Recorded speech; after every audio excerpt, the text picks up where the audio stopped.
What kind of brands will get through the AI filter? What kind of brands will be blocked by the AI filter? The role of branding will become more important than ever in this world of AI. Do you think content creation is going to become more important for brands? The models, they look more for external advice than self-promotion. Absolutely. What if the entire funnel happens on an AI platform where you don't have the possibility to advertise, where you don't have control over the kind of content that will show up about your brand or product? This is fundamentally different than what we're used to. Talk about loyalty builder, though. What if this changes? And what if the entire funnel happens on one platform where you do not have influence on those touch points? I think that's the most radical change we're going to see with AI, if you ask me. It's not about the big projects. It's not about the big things. It's about the 1,000 small things that you improve for your customers, and that's how they start to love you. Yeah, no, that's amazing. Every company is now focused on AI. All these AI projects are internally focused. I haven't heard a lot of people talk about or want to tackle even the actual customer experience with AI. There's still this trust gap that people have where they're like, I don't trust it to talk to my customers yet. How's that going to change their behavior? The behavior of customers is changing rapidly. Imagine that tomorrow OpenAI tells the world, hey, we're open for business, just share some money and we're gonna have sponsored posts. Billions will flow in on day one. Do you think there's a place for sponsored content in these LLMs? I'm afraid, Lacey, that sooner than later, we're gonna have an advertising-based model in AI platforms. Yeah. And then everything changes. Welcome back to Experts of Experience. I'm Lacey Peace, your host, and I have producer Rose on the other line with me. I have one thing I want to share with you, Rose, and I think you'll find this super interesting. There has been a 700% plus increase in LLM use for search since 2024. So in a year, people's use of, ChatGPT, Claude, choose your LLM that you prefer has increased by more than 700%. So here's the flip side of that statistic. That only covers 2 to 3% of global search. Okay. So it's increased significantly, but now it's at 3% in 2025. So we're not talking about 90% of people are using LLMs for search. 90% of people are still using Google for search. It might have dipped slightly below. Let's see. I think Google's at 89% of global search market, but that's still a massive amount. Though that's the first time in a decade that they've dipped below 90%. So it is times are changing. It's significant. Yeah. I just want to say something to anyone listening that primarily still uses Google. I really recommend switching to an LLM for search. It's extremely sophisticated and I found it very reliable. I mean, even compared to a year ago, Lacey and I were talking about this earlier, that a year ago, I remember kind of feeling iffy about, it just felt like maybe ChatGPT specifically it was misinterpreting what I was saying. It was getting a little confused sometimes. I had to kind of really have a full conversation with it, give it a lot of context to get good content from it. Fast forward to now, I could probably give it a fragmented sentence with most of the words misspelled, and it will understand what I'm asking it. Well, and there's other options besides GPT, because I still find there are limits with GPT. I was asking, and my husband and I had a day together the other 2 weeks ago, and I was asking it for the best Bloody Mary place in Austin. And it presented all these options, but it didn't show me, even though I said I need it to be open right now, Friday afternoon. It gave me options that were not open. So I had to go to Google because Google shows if the restaurant's open or not. So there's definitely still some things missing with GPT. But I think the thing that I find most fascinating and the point of this is it's changing rapidly. People are adopting it at a rapid pace and it's improving super quickly. And so what does that mean for CX? What does that mean for sales? What does that mean for marketing? What does that mean for this entire process of workflow that you maybe have optimized for Google? You've optimized for SEO. You've created a bunch of content that performs well there. And now this entire playbook that you've been using for years is changing and shifting, and where you're going to be showing up and how people are going to be finding you and how your brand is going to be appearing to all your customers is changing dramatically. Yeah, that's why it was so exciting to get to talk to Stephen Van Belleghem. He was our guest today. We talked about everything from search to the 4 pillars every company should be paying attention to and hitting when it comes to excellent CX, to how authenticity is a little bit of a myth, maybe something very overhyped in our culture right now. He's a keynote speaker. He's a professor and an author. What I found so fascinating about what Stephen shared is he's been at these pivotal points in technology with how customer behavior has changed. So, he was at the front lines of the Y2K movement whenever people went from not having the internet to having the internet. How did that change customer behavior? He was helping companies with social media management when social media started to come out. And now he's doing the same thing and asking questions around how is customer behavior changing in the era of AI and AI agents. So I think his through line of how customer behavior is being shaped by the technologies that we have and what their expectations are and how things are changing is super fascinating. And he shared a lot of amazing tips for brands who are trying to prepare for the next couple of years as, LLMs become maybe the number one search tool for the world where personal AI agents exist and people are using those to buy their products instead of going into a store or doing search on their own for a product. Yeah, there's a lot of experts out there that understandably have trouble giving really concrete advice when it comes to preparing for AI because the technology is evolving so rapidly that it's kind of all theory too. It kind of feels like it's happening right now and it's far away. It all feels very futuristic. Yeah. So I found it really refreshing that Stephen really got into the weeds of no, this is what this looks like. This is what preparing for AI actually looks like in practice. He also shared his 4 pillars for an offer you can't refuse, which I won't tease all the pillars, but I guarantee 2 of them your business is probably struggling with. And you want to hear what he has to say about how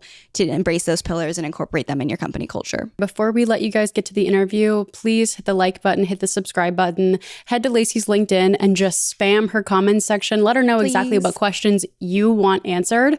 It's such a privilege to be able to get to sit down with these really cool executives and thought leaders in the space every week. So we want to hear from you. And with that, here's Stephen Van Belleghem. Well, Stephen, welcome to the show. Thank you, Lacey. It's a pleasure to be here. Where are you calling in from? I want our listeners to know. I live in Belgium. I live very close to a wonderful city that is called Bruges. Oh, beautiful, beautiful. I want to visit Belgium so bad. It's been years since I've been. So when I come visit, I'm going to expect an agenda. Yeah, exactly. Of course. I'll be your private guide. Thank you. So Stephen, tell me, when did you first get interested in CX? Was there an aha moment for you when you were younger where you're like, I want to do this for my career? I think I started to focus my career on CX about 15, 20 years ago.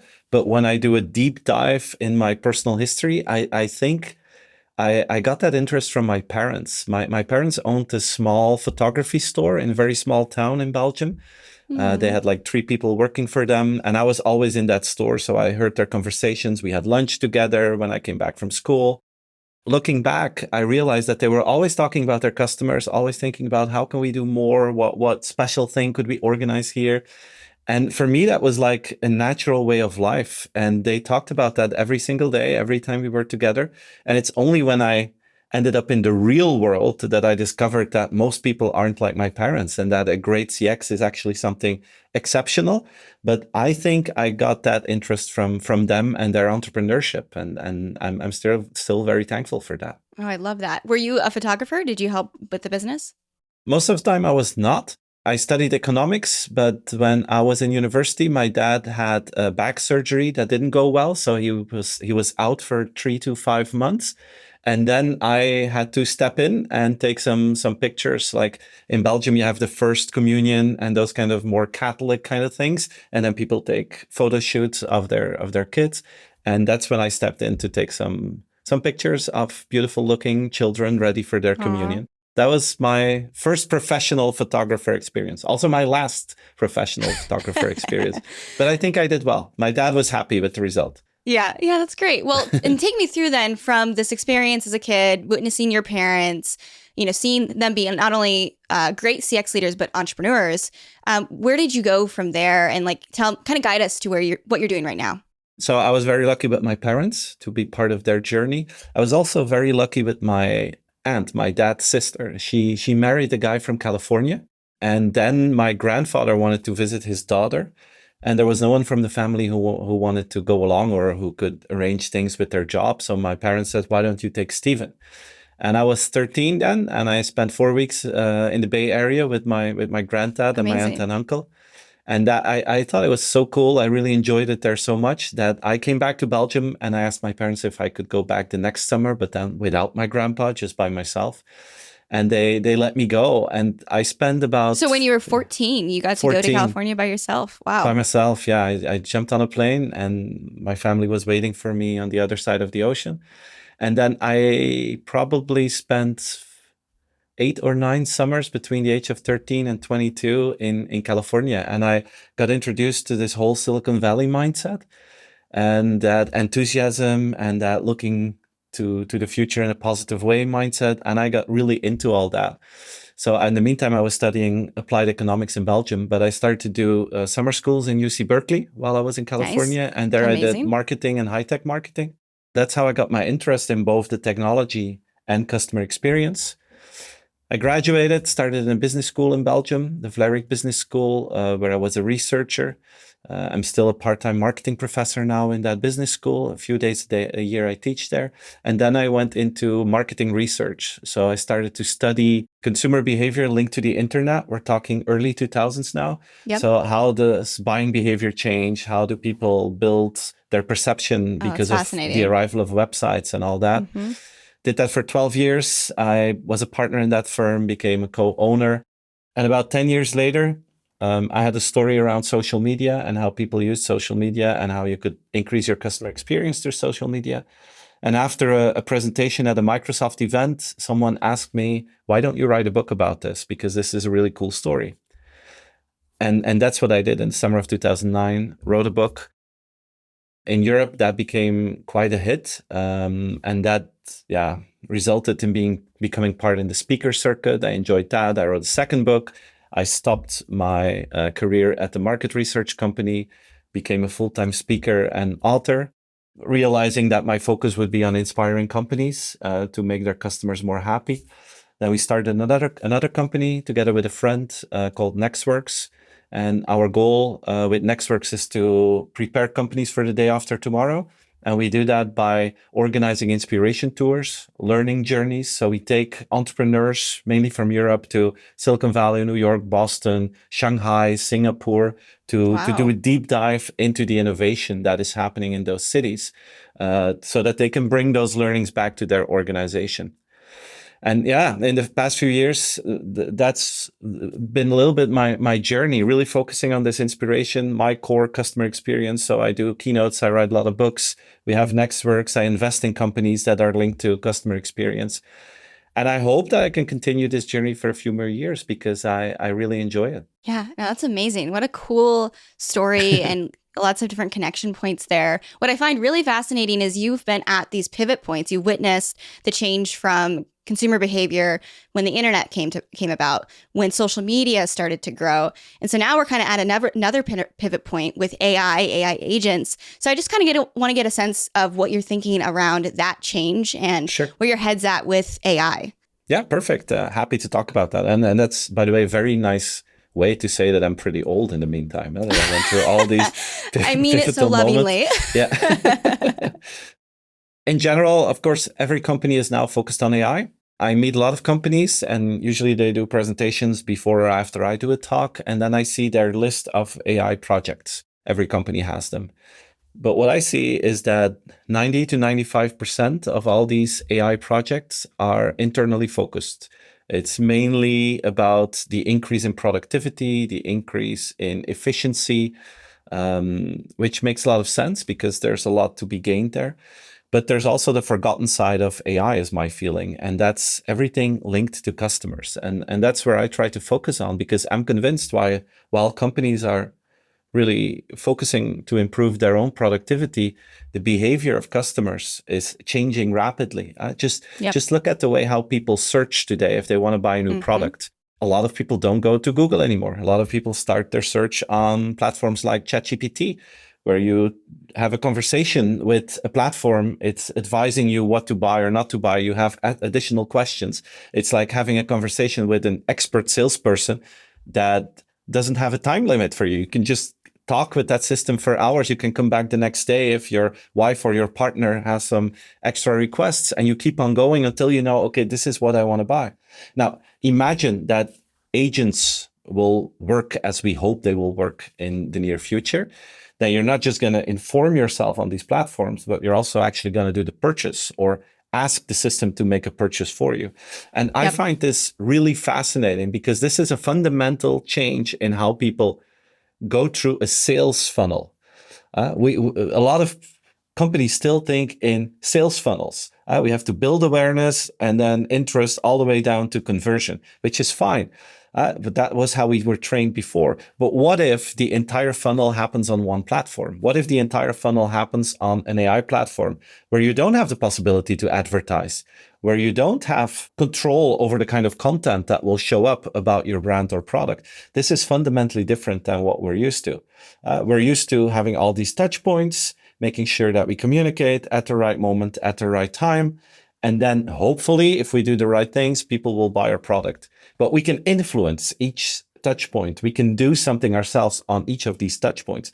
What if this changes? And what if the entire funnel happens on one platform where you do not have influence on those touch points? I think that's the most radical change we're going to see with AI, if you ask me. Yeah, for sure. So just to kind of like summarize that, basically your feeling is that like 90% of AI projects that organizations are focusing on are internally focused. How can I increase efficiency for my employees? How can I make them more effective? Maybe how can I lower headcount or at least allocate, the human resources that I do have to like these higher creative projects. But, and I've heard about that a lot on our show. I haven't heard a lot of people talk about or want to tackle even the like actual customer experience with AI. It seems to be like a lot of people are focusing on these employee initiatives and not wanting to because there's still like this trust gap that people have with AI where they're like, I don't trust it to talk to my customers yet. But you're not really thinking about like what kind of AI tool can I make for my customers, but how are they actually using AI outside of what I have? What's the ecosystem of how they're consuming it? Yes. And how is that going to change their behavior? Yeah. And for organizations, it's pretty easy to buy software. You can get software, you can make something to increase that efficiency, to lower headcount and so on. You can make something or create something to make customer service better instead of your call center. But at the end of the day, the customer service optimizations aren't always to make the customer's life better. Usually it's because they want to lower the costs of their contact center. So again, it's an efficiency gain. But if the decision-making flow of a customer is changing, that means you have to change your entire marketing and sales philosophy to be successful in the future. And that's the forgotten side of this AI revolution. Well, how do you think it's going to be changing customer behavior? You've touched on it a little bit, but I'd like to get into some of those details of like what your predictions are of like what can sales and marketing leaders be thinking about or be doing or be planning for over the next several years? Well, imagine that you want to buy toothpaste, just a very simple product. There's a big chance that maybe today you go to Amazon to get your toothpaste. Maybe in the future you have your personal shopping assistant powered by OpenAI, for instance, where you say, hey, ChatGPT, or maybe you will give it a personal name because it becomes your personal shopping assistant. Maybe it's Jeff or Jim that you say, hey, Jim, I need new toothpaste. Can you get it for me? And then maybe the system will say, hey, Lacey, you want Colgate as you always had in the past few months? And you will say, yeah, of course. Or you will say, I need Colgate toothpaste. Can you get that for me? So very simple. Then the AI will give you the Colgate toothpaste because you specifically ask for it. The real question is, what will happen if for the first time you need batteries and you say, hey, AI platform, I need batteries. Then the question is, what kind of brands will get through the AI filter? What kind of brands will be blocked by the AI filter? So learning number one, under discussed, if you ask me, is that the role of branding will become more important than ever in this world of AI because you want people to specifically ask for your brand. How do you build your brand in an age of AI? By delivering better customer experience, because the role of reviews, of influencers, of people who promote your brand will become more important because that will feed the LLMs so that they will promote your brand and that you will get through the filter. So you need to create this machinery of positive feedback so that the AI will pick up your brand for that consumer. This is also something that we underestimate today. When it's about AI, it's only about the technology. We should also talk about the role of branding, which will become more important than ever. We're gonna have two kinds of companies really soon. We're gonna have companies that have the strongest lock-in ever with their clients. Take Nespresso. If you have an espresso machine, you need new espresso. The machine will automatically reorder it for you and you won't even think about buying a different brand. So the lock-in is stronger than ever. But for other brands, it will almost be impossible to reach the customer because the shortcut of advertising will become harder. And we will outsource our decision making to a machine that will use the information on the internet to make a decision for us. It will filter it in a way that we don't really understand, but we will trust it because we will start to see that the decisions that machine takes for us are pretty accurate and pretty good. So we will have more and more faith and more trust in that platform, which means we're going to ask more, we're going to order more, and it's going to become an endless loop of trust building if that algorithm does what it promises us that it will do. So do you think content creation is going to become more important for brands in this like era where they need to be more front and center with branding? So that way there's more content for the LLMs to go search for and kind of discover with these new companies? Yeah, it's going to be important to have credible content. I don't think the answer here is to create more and more average quality content. What we're going to need is content created by third parties that tell the world how great you are. Because the models, as you'll see it now, they look more for external advice than self-promotion. A lot of the content marketing that we've done in the past years is self-promotion. And that's an alternative form of advertising. That's what it has become. And it worked fine in the early days of let's say the first 10 years of social media. Today, that's harder because the LLMs will look for more credible sources to give their advice. So influencers will become more important. Yep. Reviews, real reviews by customers, journalists that write articles about your brand because you're doing something unique. That's going to be more important than ever. Sometimes scaling means giving your people the backup they need to crush the big stuff. That's where Agentforce comes in. Agentforce gives your team a smart digital workforce that actually gets work done. These AI agents answer customers, route requests, and hand off complex issues to humans seamlessly, all with the full context of your Salesforce CRM. They're not guessing, they're not hallucinating, they're acting on your data and the rules that you set. The result? Faster service, less chaos, and your team gets to focus on work that truly moves the needle. All momentum, no burnout. Visit salesforce.com/agentforce. And what do you think the timeline is for all of this, especially like personal AI agents? I don't feel like it's that far away. I've used GPT Operator to order things for me before.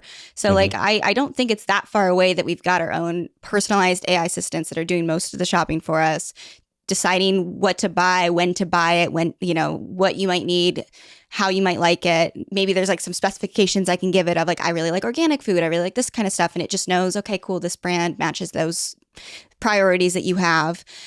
So like, what's your timeline for these different rollouts? Even the idea that you had shared about the espresso machine that can automatically order for you, like how soon are those things for us? There are a number of things that need to happen and that are starting to happen. First of all, the AI will need a memory that is stronger than today. It's starting to have a memory, but it needs a full-fledged memory that it remembers everything that we share if we allow it to do that. Second thing is payment transactions need to happen flawless, super convenient. I think in the past month, we had both PayPal, MasterCard, Visa, saying that they will work together with OpenAI, with Operator to make sure that those payments just happen automatically.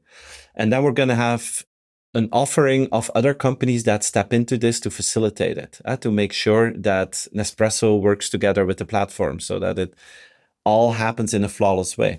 My feeling is we're talking about 2-3 years maximum, because things are happening so rapidly. If you look at the amount of money that is going into places, last week, I think there was this memo that leaked from OpenAI where they shared their vision. It's exactly what we're discussing now that they hope will happen next year. But it's not because the technology is there that it's mass adopted by the average population, but the technology, I think, will be ready in a year, 2-3 years max. Wow. So what about sponsored content? Because like whenever we use Google, typically we've got little, blurbs that pop up that say sponsored, or even on YouTube, you can see what's been promoted. Do you think there's a place for sponsored content in these LLMs? Like eventually there might be, like I ask a question of GPT and it says, this message was sponsored by Colgate or whatever. Yeah. I really hope that they will not do that, but I think I'm too naive there. OpenAI already shared that they're investigating sponsorship deals. Really? Okay. But I'm super disappointed about that, because if you look back to the internet, I think advertising completely messed up the internet. It messed up social media. The reason that why it's so dangerous and so bad today is because of that advertising business model. But it's the easiest way to make a lot of money. There are a zillion advertisers ready for that. Imagine that tomorrow OpenAI tells the world, hey, we're open for business, just share some money and we're going to have sponsored posts. I mean, the billions will flow in on day one. So Absolutely. it must be super, super tempting to do that. But it would completely mess up the entire AI space again. I really hope that we're going to have a subscription-based player in the market that has super high quality, where you have an objective voice that really, has some trustworthy qualitative information for us if we want to make decisions in our life, or if we want to buy something. I'm convinced that people are willing to pay for that. There are already so many people who pay $20 a month now for ChatGPT. I guess you can stretch that easily to a higher amount or reach more people if you have that trustworthy content. Question is, of course, does that compensate for all the billions of advertising income that you will lose? It must be very, very tempting for them. So I'm afraid, Lacey, that sooner than later, we're going to have an advertising-based model in AI platforms. Yeah. And then everything changes. Yeah. And I get like why you want to monetize, and I understand that 100%, but I agree with you. I hope that doesn't happen, but hope may be naive since money flows in a certain direction, right? Exactly. I have another question kind of similar to this, though, around small businesses. So like if I'm a small business and I decide I'm going to start a toy company, but like now maybe in a couple of years, it'll be really hard to break into the market because I have to like teach the AI to make my toys pop up on the service in a way that like maybe Target or Walmart just they're such a massive beast. Their stuff's already popping up. So I'm curious if small businesses are going to struggle whenever, especially product-based businesses, over the next couple of years to get in front of the AIs. Yeah, it's going to be more challenging. The shortcuts to finding new customers will be tougher to find. Maybe it will be gone forever.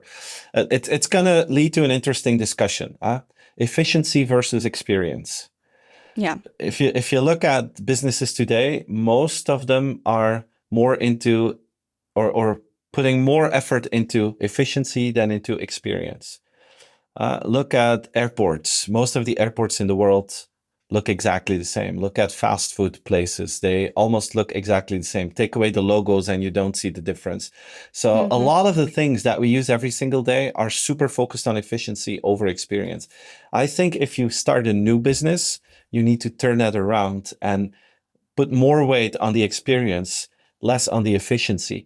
And by doing so, you will stand out. You will have people that start to talk about you. Maybe a journalist will pick you up as the new hidden gem that people need to discover.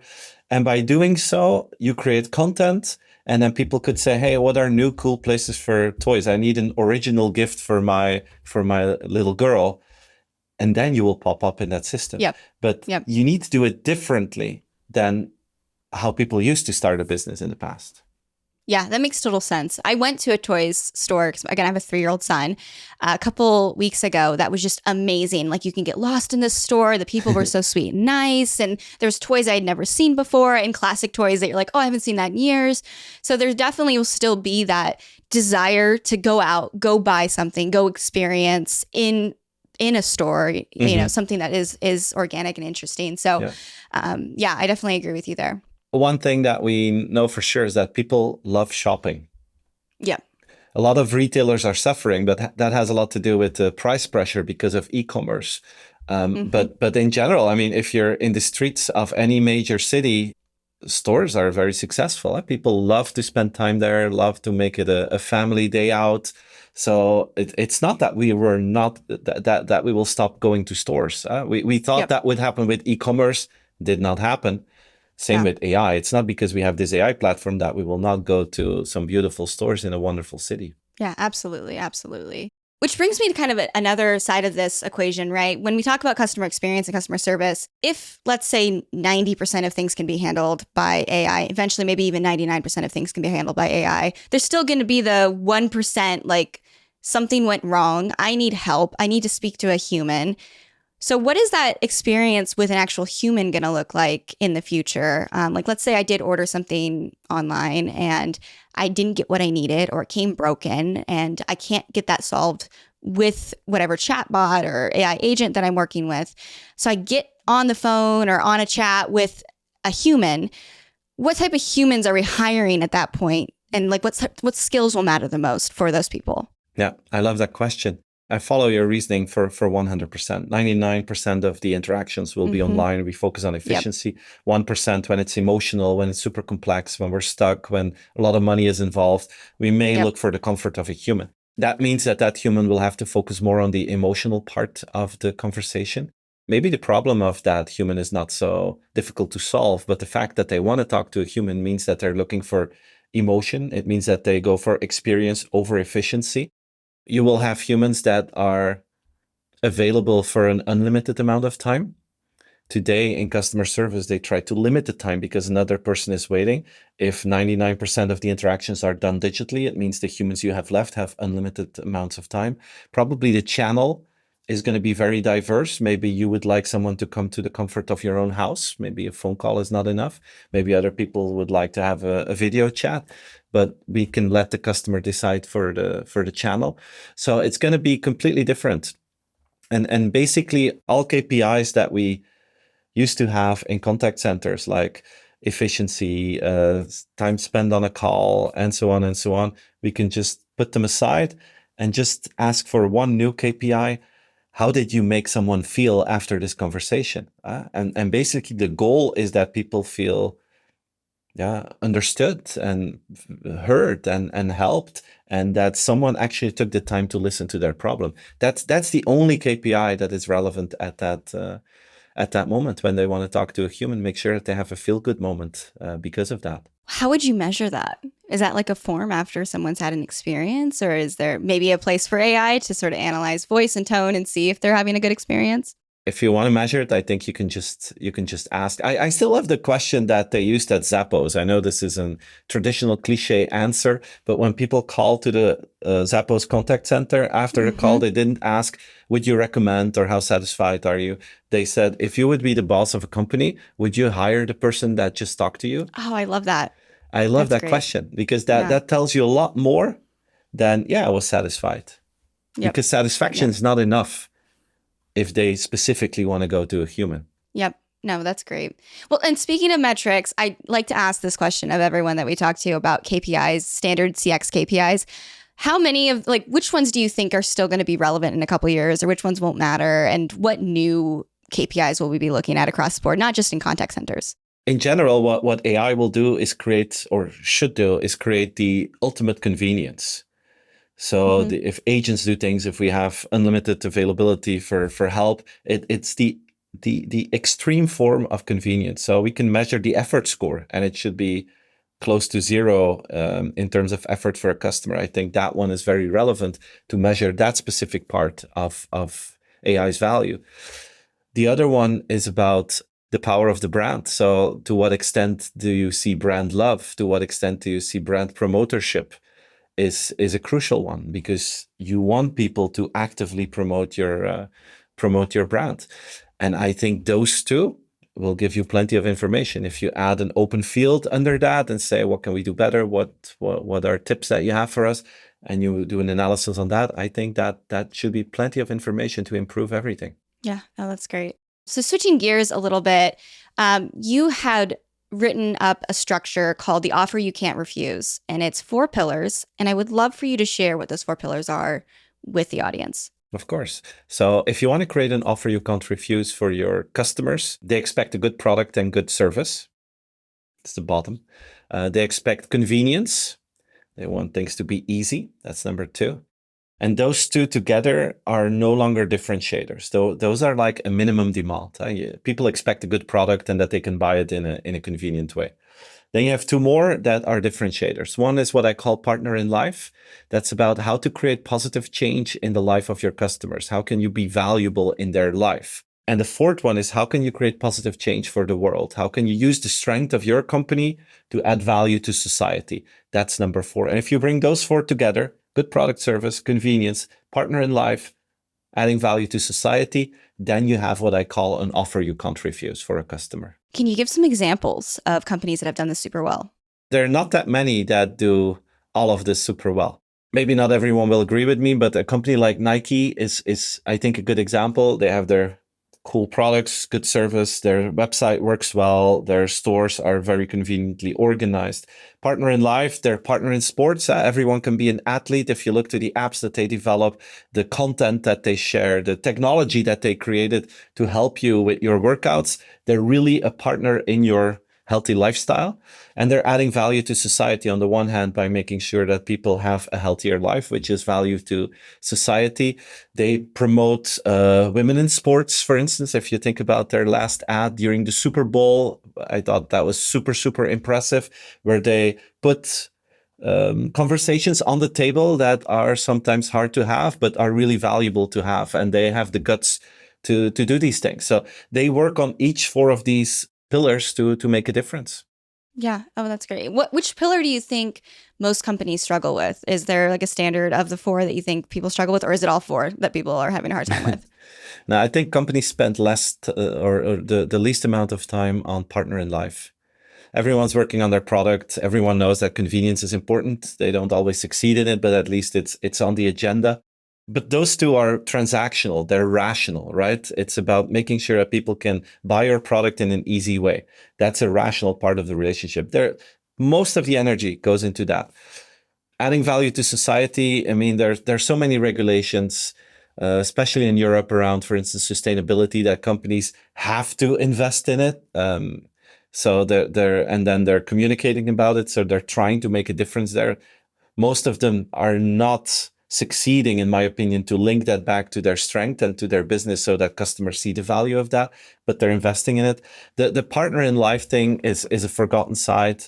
It's more emotional value. It's more understanding how people live and what you could do in that journey. And that seems to be very difficult for companies to understand, because they're really focused on rationality, selling, and they don't always see the value of creating this emotional link, or they don't know how to do it. And that actually brings a form of belonging, a form of connection in your customer relationship that creates real loyalty, that creates, repeat sales, and so on and so on. Are there any other companies that you would like to share that have like a good partner in life story or good examples? Yeah. Can I give a few European examples? Is that okay? Yeah, I would love that. Maybe some less known companies in the US. One that I love to work with is a company called Centraal Beheer, which is an insurance company. It's an iconic insurance company in the Netherlands. It's 130 years old, always a focus on customers. But now what they want to do is become a partner in mobility or a partner in living. So on top of their insurance products, they help you with fixing your house. If you have a problem in your house and you need someone to come over and fix it, they will facilitate that. Solar panels, they will make sure that you can do that in a way that it's safe and that it's okay. So they bring value beyond the insurance. And I love that, because one of the problems with the insurance industry is that as a customer, usually the only interaction or communication you get from them is your annual invoice.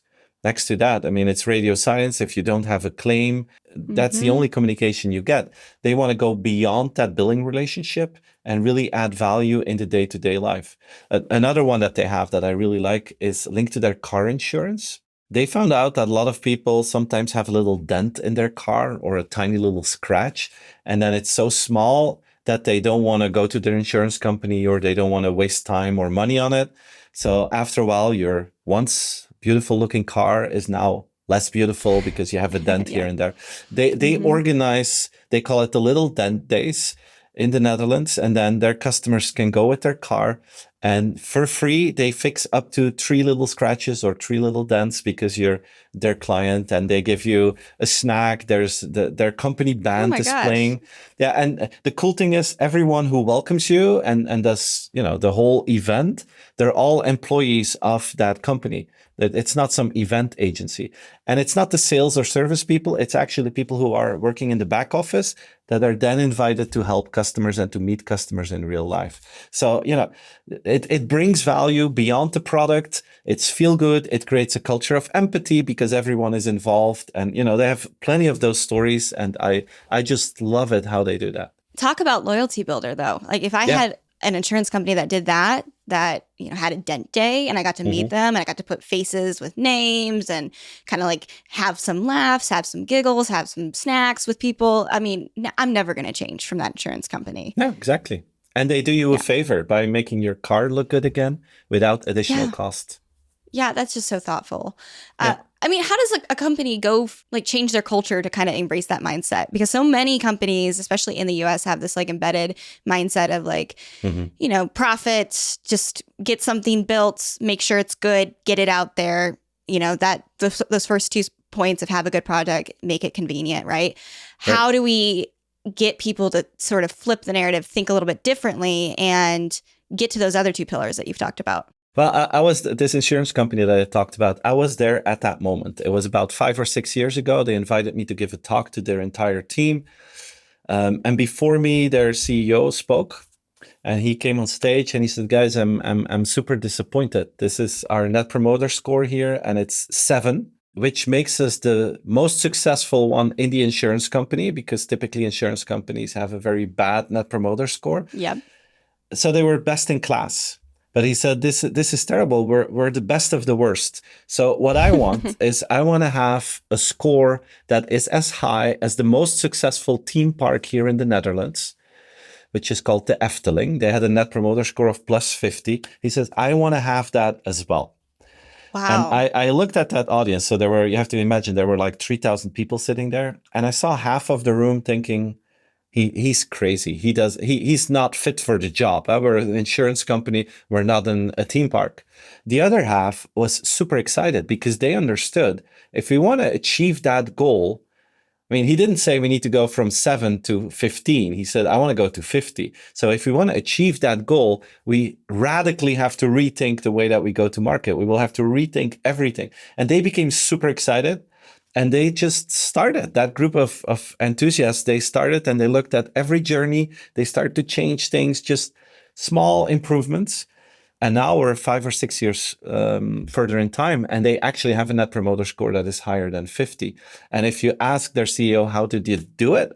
He will say 300 to 1,000 small changes. It's not about the big projects. It's not about the big things. It's about the 1,000 small things that you improve for your customers, and that's how they start to love you. We all expect fast service now, but inside most companies, speed is still a struggle. It's the approval chains, the handoffs, the who owns what debate. Agentforce cuts through the mess and actually takes action. It talks to your customers, crushes tasks, and keeps things flowing, all based on prompts and rules that you set, so your customers aren't waiting and your team isn't stuck in the weeds. Speed isn't just a nice to have. It's a competitive edge, and Agentforce helps you deliver it 24/7. Learn more at salesforce.com/agentforce. Are there any examples that are top of mind for you from that that you could share besides the dent day, which is amazing? But is there anything that maybe is just some smaller thing that they decided, no, we're not going to have call centers do this, or we're not going to communicate with people like this? What were the small changes that you might be able to share? Yeah, they looked at all automated emails, for instance. When people didn't pay the bill, or when all the automatic stuff that goes out. Usually those are emails that have been used for years and no one looks at them anymore. No one receives them. It just happens. Yeah. And if you then look at them, you're like, oh my God, this copy is terrible. It's so aggressive or it's negative. So they changed that. That was one project, for instance. They changed the narrative when people called them. They made sure that people were not under pressure in terms of timing. They printed little note cards that were just next to every contact center agent. And if they heard something that they could talk about, they wrote a little handwritten card. And every day they send out hundreds of these handwritten cards. Wow. All these small things. Yeah. Wow. Well, and that makes it like so much more fun too as an employee Exactly. to like get to really think about, oh, how can I connect with this customer? How can I brighten their day? And it just makes you feel more fulfilled. It's positive energy. I like to work with a concept that I call symbols of customer experience. For me, symbols of customer experience are small things that you do that don't cost a lot of money, but they put a smile on people's face. And if you do it in a smart way, you can even organize it and structure it that it almost takes no effort for you as an organization. And maybe the best in the world here is Disney. And I know Disney is huge and they make billions of dollars and all of that, but they are experts in symbols of customer experience, like the Disney ice cream rule. You know what happens, right? You go with your child to a Disney park, they want an ice cream. Of course, you buy that ice cream and then they drop it. And then tragedy unfolds itself. Yes. Yes. You don't, as the parent, you don't know what to do. You look in the parent manual, you don't know what the best solution is. But in Disney, they have this Disney ice cream rule that is very simple. It says that every employee, no matter what your job is, every employee, if you see a thing like that happen, an incident like this, you only have one priority left in life. You give that child a new free ice cream. That's a symbol of customer experience. Or like with the balloons. Imagine that you buy a balloon for your 3-year-old and then they carry the balloon, but they want to go on Small World. The balloon is not allowed on the ride, so you have to leave the balloon there. By the time that you come back, you don't just get the balloon back. You will also have this little card that will say, oh, while you were gone, the balloon had such a wonderful time. He ate a snack. He played with other balloons. I even think they were singing Let It Go together with all the balloons. It was fantastic. See, small things that put a smile on people's face, and it's basically no effort. Or my favorite is the Disney hugging rule that says that if a child approaches a character, the child will decide when the hug is over. So if your 3-year-old wants to hug Princess Elsa for 45 minutes, then that is exactly what will happen, because the child decides when the hug is over. And those are all small things. They don't cost any money. They don't cost any effort, but they put a smile on people's face.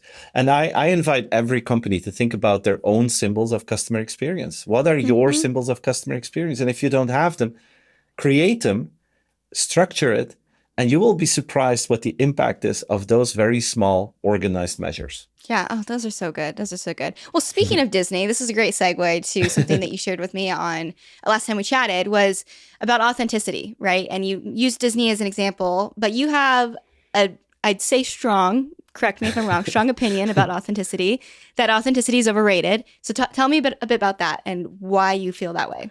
Yeah, this is a very sensitive topic because people can become angry because of that. Yeah, I believe authenticity is overrated because authenticity has been a buzzword in marketing for years. And what I don't like about it is that authenticity is by definition a positive thing. For me, authenticity is not by definition a positive thing. Like Hitler was pretty authentic, but it wasn't a positive figure for the rest of the world. So it's not by definition positive. That's the one thing. The second thing is, it's very rare that you meet someone that is truly authentic and that creates positive energy and a great flow. There's an enormous amount of scarcity if you only focus on authenticity. And a few months ago, I was in Seoul in Korea, in South Korea, and they talked about, and they're super proud of it, they talked about the K-Force, soft power, where they wanted to make South Korea more popular in the world, both for students and for tourists and everything. And they do it through soft K-power. So it started basically about 10 years ago with this song Gangnam Style. I don't know if you remember this. I think this was the first video on YouTube with more than 1 billion views.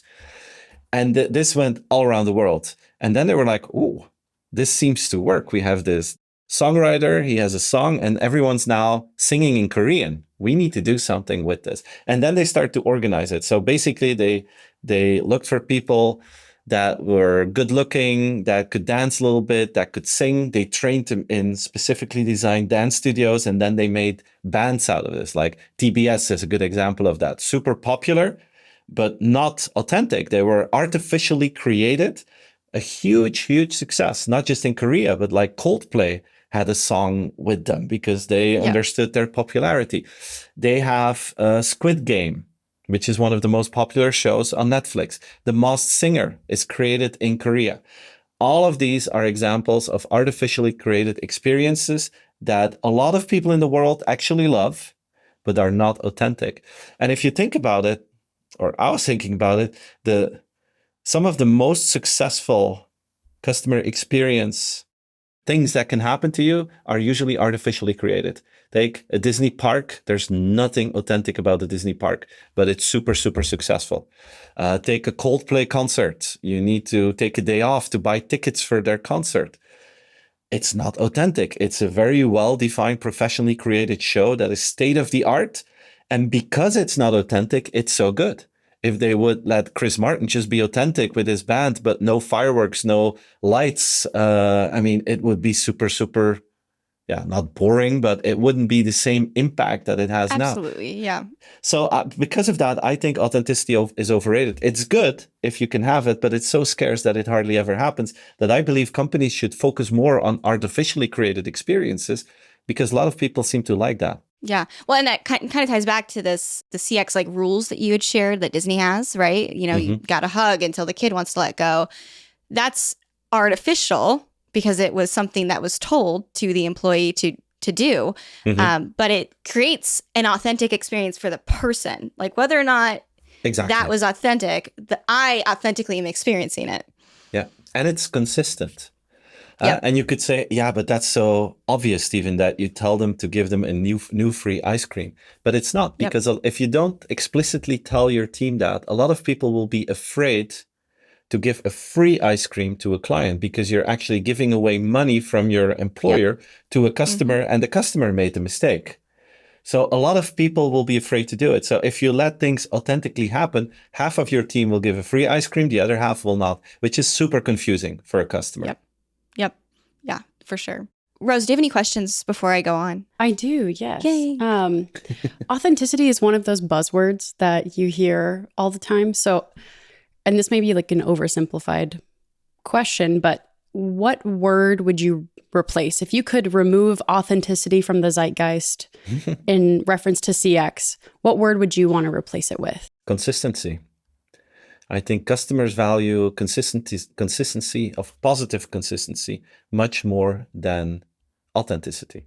The only other actually question I'm curious about, I've been listening to a lot of these interviews and I've heard a lot of people compare the cultural reaction to AI to Y2K and kind of the inception of the internet. And I wanted to get your perspective on that, if it feels like similar to you, if it feels like it can even be compared, or if it feels like this whole other, and even with the fear that's kind of coming along with a lot of the conversations around AI, and similar to maybe what people thought how consumer behavior would change back, in Y2K era. How would you compare them, or can they be compared? There's a big difference between Y2K and what's happening now, is my feeling. Back then, most people did not believe that the internet would be something. You had, of course, the believers and the hype, but then you had the dot-com crisis. So a lot of people lost a lot of money, and the media was like, the internet is gone, it's not going to happen. Most people didn't see the value because the access to it was difficult. I mean, most people didn't have broadband connections yet. We didn't have mobile phones where we were connected with the internet. Quality of websites was very, very low. It was like a PDF file that was an online page. So the amount of believers were very low. The media was pretty negative. If you look now, I mean, unless that has changed in the past few months, but I believe that ChatGPT is the tool that has the highest and fastest adoption in the history of human beings. The media is like, AI will not go away. This is it. Every company in the world understands, if I'm not doing AI, I'm going to be in trouble. Back in Y2K and also with social media, a big part of what I did was convincing people that it was actually happening. Now with AI, you don't have to convince people. They want to know, how do I need to do it? What do I need to do? Help me to do this faster, because if I don't, I'm going to lose track of things. So the wave, the belief, the urgency is much, much higher than back then. Have you seen more hope relative to AI rather than fear? I see both. I see, yeah, of course, the whole AI community, the tech community is super bullish, is super excited. But I also see a lot of people who are super against it, who are afraid that the human connectivity will disappear. A lot of people who are afraid of jobs. A lot of people who think I won't be able to keep up with this. How will I have to do this? So because of the fact that everyone understands that this will become part of our day-to-day life in the next couple of years and that it will be fundamental, creates more fear than the fear of a website. Mm-hmm. Back in the days when we said Amazon could be destructive for your business if you're in retail, they said, I mean, people will buy books, but next to that, they won't buy anything. I mean, that was the kind of tone of voice that you had. Today, everyone is really vigilant and really worried that they will have a negative effect if they don't do the right things, both individually as businesses. So that's a big difference as well. There was one other thing that you mentioned last time we chatted about this like trust deficit in CX leadership. So, you have the CX leader come in and they don't have much rapport or credibility with their team. So I would like to hear from you why you feel that way, and like what it might take for a CX leader to appear strong and actually lead their team well. Thanks for this question. And I would broaden it a little bit. It goes beyond CX leaders. It's about leaders. True. Mm-hmm. 70 to 80% of a customer culture is defined by the leaders of an organization. Everyone who leads a team has an impact on how customers feel. And it doesn't matter what that team is. It might as well be IT or accounting, invoicing. Everyone plays a role there. Most leaders believe that they're customer-centric because once a year or every 6 months, they give a presentation to the team or the organization where they say, customer centricity is one of our key values. And then they share the net promoter score or something like this, and then they move on to the next value. And then they believe that they gave the order or the message that people need to be customer-centric. Doesn't work like this. People will start to act in a customer-centric way because of the micro decisions and the micro communication on the floor every single day. It's when you have a conflict of interest. How will your leader decide? Will they look for the short-term gains for themselves, or are they willing to hurt themselves to gain trust in the long run? The kind of decisions that you take on a moment like this, that defines how customer-centric your team will be. Or imagine someone from a team did something extraordinary for a client. They helped the client in need, even compensated a little bit. So great job. That employee gets an email saying, oh, fantastic. I'm super happy with this. I'm your most loyal client ever. That email gets spread in the organization. The leader of the team sees it, says, oh, this is a cool email, goes to the employee, says, congratulations, this is what we need. Look, everyone, this email, amazing, congratulations, very well done. Just one small thing, that compensation that you gave that customer, maybe you need to be careful there because you understand we cannot give this to everyone. But next to that, very well done. The leader believes that he or she congratulated the team member. The team member only remembers how he or she is sad or angry with the compensation I gave, so I'm never going to do this again.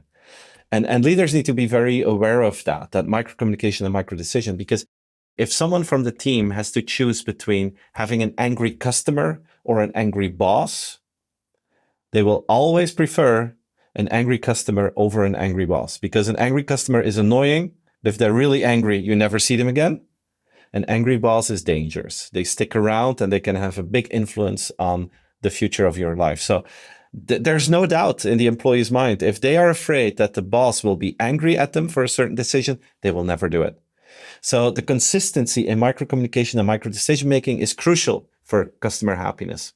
But how do you learn that? Like, if you're a leader, how do you realize, oh, I'm doing this wrong, or I should be doing it this way? Or how does an organization help train their leaders to think a certain way? Yeah, you have to grow into that. Some have it naturally, but that's a minimum, because the reality is all of those leaders get evaluated as well. And usually that's based on short-term financial gains or efficiency gains and so on. So they do whatever they can to achieve those goals, because often that's linked to financial personal benefits. So it's very human to follow that. So this is where the senior leadership, the top management steps in. They need to make sure that that customer mindset is a priority and train and coach the middle managers to make sure that they understand that and that they move them in a certain behavior so that they will actually do that, and lead by example there. Work with concrete case studies, like if this happens, what are we going to do? If this happens, what are we going to do? A lot of companies follow this reasoning that I'm sharing now, but they're afraid about the exceptions. They say, yeah, of course, we want people to help and compensate clients when it makes sense. But sometimes there's so much money involved and we cannot take that risk. So that's why we don't do it. And I get that. You can organize that. You can tell your team, look, guys, for everything that is lower than $100 and another business is lower than $5,000, depending on the ticket sizes that you sell, do whatever it takes to protect the relationship. We support you. When it's more, we're still going to protect that relationship, but let's have a 5-minute discussion here to see what we should do, because there's so much money involved. We don't want to risk the future of the company because of one incident we had, of course. So sometimes they block because they want to tackle everything that could potentially happen, whereas you can make your life easier by just taking average and then having discussed later on. Well, it's definitely so top down. Like if your senior leadership and upper management are not thinking that same way, then the mid-level management will not think that way, because the incentive structure will be completely flipped and wrong. So I definitely feel that like it needs to come from the top and trickle down, and anything that the top leadership is doing will eventually make its way to the people that are communicating with customers. Mm-hmm. Yeah, absolutely. I work with what I call the 95-5% rule to help companies there. It's the idea that every company has customers that are terrible people, that don't pay the bills, that are toxic in their communication, that cannot be trusted. Basically, every company has those, but it's usually a very small portion of the customers, maybe 1 or 2 or max 5%. And the problem is not that 5% terrible people. The problem is that our brain cannot deal with that 5%. We give a lot of weight to that kind of negativity.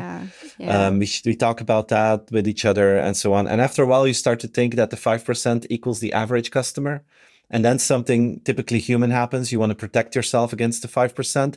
And you do that by changing the rules and procedures to protect yourself against the 5%. You make it harder to work with you. But what you're actually doing is you're punishing the 95%. So I try to invite leaders to understand that and to let them find the mental strength and coach each other to focus on the 95% and take decisions and install procedures for the 95% and deal differently with the 5%. But don't try to protect yourself to the 5% by punishing the 95. That's Absolutely. A crucial mental strength that you need to find to go to the next level. Yeah. Oh, for sure. For sure. Well, Stephen, this has been so much fun. We have one more fun thing for you. I'm going to hand it back to Rose, who has our lightning round, and she's going to pepper you with a few questions. The goal of the lightning round is to answer as fast as you can, but feel free to take a minute if you need to think about it or you have an explanation. And short, I assume. Short. Yeah. I mean, as short as you can make it, for sure. Yeah. Yeah. Okay.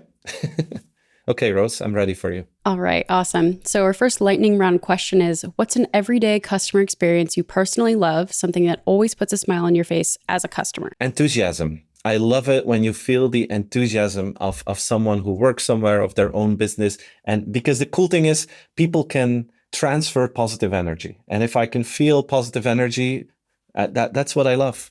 Not perfection, but the intention to make a difference. Do you have a good personal example of that, like a company that you'd want to shout out? I notice that a lot with small entrepreneurs, where you have the owner who has, we have this butcher here.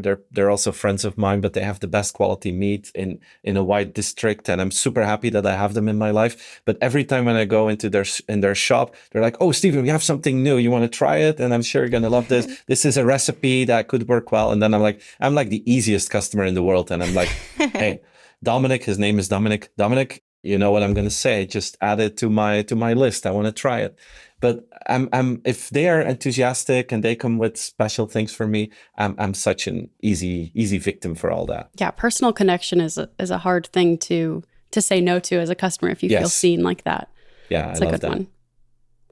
All right. Kind of on the flip side, is there a customer experience pet peeve that you have? Like as a customer, something that might happen, or maybe even a pattern that you've seen in companies that struggle with customer experience or prioritizing it, that's a particular pet peeve of yours? Yeah, well, it's super simple, but I hate it when I see it. Like in gas stations, when there's a long line at one register and there's a second that is closed, and there's a person behind that doing something that I think is irrelevant at that moment and is refusing to say, hey, you can come here as well, and we're going to split the line in two. Just that common sense of understanding my priority is now is to help those people. My blood starts to boil when I see that. Yeah, that's true. The mentality of Yeah. whatever task you're working on can wait. What is your priority? Right. Yeah. People don't. And the wave of busyness that you might experience, it's in the short term. You'll have an opportunity to get back to your task. So Exactly. Yeah. prioritize the people. That makes sense. All right. Is there an app or technology that you're currently obsessed with that's making your experience as a customer more enjoyable or more convenient? I think this is going to be a cliche answer, but ChatGPT is the one thing I use all the time now. I can't imagine not having that tool in my life anymore. What's your top, like, what do you go to ChatGPT for first? Like, I've been going to it a lot for my grocery list. I'll give it a budget. I'll give it a few recipe ideas. I'm vegetarian, so I'll tell it that. And then it'll give me a grocery list option at the grocery store right by my house. Yeah. Well, I use it for recipes. I'm an amateur chef. I love to spend a lot of time in the kitchen. So it's now my partner in the kitchen. Also we travel a lot. So itineraries, hotels, restaurants, activities. So I spend a lot of time on our family vacations, and now I have the best partner there.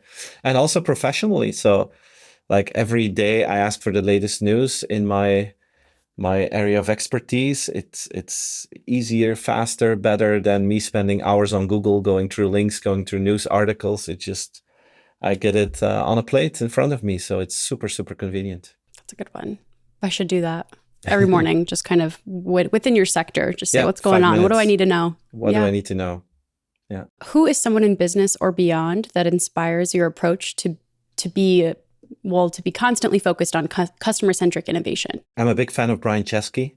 He's the founder and CEO of Airbnb. Unfortunately, I haven't met him, but I listen to a lot of the podcasts where he's a guest, and I really love his approach. He's like, for me, really an example of a customer leader. He spends time on his own platform. He lets people stay in his own apartment. They have very cool, mind-stretching exercises to go to the next level of customer experience. Yeah, I would love to meet him. I think he's super inspirational. I love his 11-star guest experience. We've done that as a company, the 11-star guest experience. So I love him. I love everything he has to share. Yeah, cool. Did you have a chance to interview him? No, but we have to add him to the list, Rose. Not yet.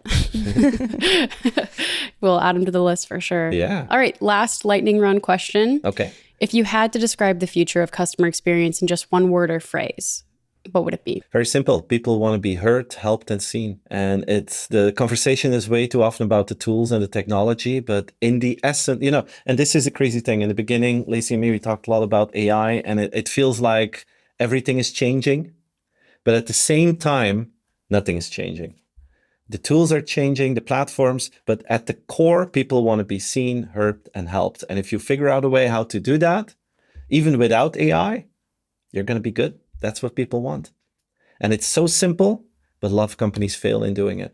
Awesome. That concludes the lightning round. Thank you, Stephen, so much. Great. That was awesome. This. Thanks, Rose. Thank you, Rose. All right, Stephen, thank you so much for joining us on Experts of Experience today. Where can our audience find you to follow you so they can stay in touch? I share a lot on LinkedIn, linkedin.com/my name. I share a lot on Instagram, TikTok, where else? YouTube. Yeah, those are my channels. And my contact information can be found on my own website, stephenvanbelleghem.com.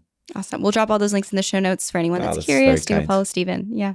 Awesome. Well, thank you so much, Stephen. No, it's been a pleasure. I'm honored that I was invited. So thank you. This is a very cool show. I enjoyed our conversation, so I appreciate it. Thanks for having me.